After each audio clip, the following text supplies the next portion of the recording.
کیا آپ جانتے ہیں وہ آگ جو انسان کو زندہ کھا جائے گی؟ یہ کوئی کہانی نہیں، یہ جہنم ہے۔ جہنم کیا ہے؟ قرآن کی روشنی میں اللہ تعالیٰ قرآن مجید میں فرماتے ہیں وَاتَّقُوا النَّارُ الَّتِي أُعِدَّتْ لِلْكَافِرِينَ، اس آگ سے ڈرو جو کافروں کے لیے تیار کی گئی ہے۔ سورۃ آل عمران 131۔ جہنم وہ عذاب کی جگہ ہے جو اللہ تعالیٰ نے نافرمانوں، ظالموں اور گناہوں پر اصرار کرنے والوں کے لیے بنائی ہے۔ جہنم کی ہولناکی قرآن میں فرمایا گیا نار اللہ الموقدہ، یہ اللہ کی بھڑکائی ہوئی آگ ہے۔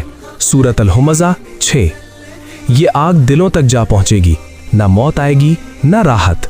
حدیث رسول صلی اللہ علیہ وسلم، نبی کریم صلی اللہ علیہ وسلم نے فرمایا جہنم کی آگ دنیا کی آگ سے 70 گنا زیادہ شدید ہے۔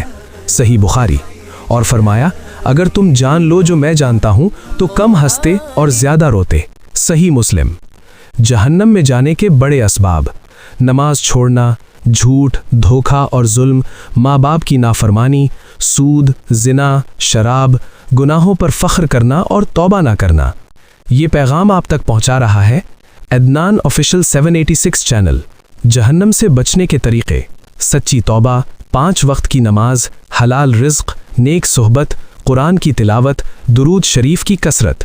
جہنم سے بچنے کی دعا: اللہم اجرنا من النار، اللہم اغفر لنا ذنوبنا وطہر قلوبنا واہدنا الی الصراط المستقیم۔ یا اللہ ہمیں جہنم کی آگ سے بچا، ہمارے گناہوں کو معاف فرما اور ہمیں نیک راستے پر چلا، آمین۔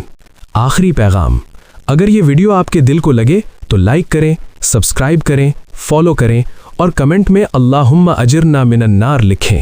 چینل کا نام لاسٹ میں عدنان آفیشل۔ جزاکم اللہ خیرن فی الدنیا والآخرہ، آمین۔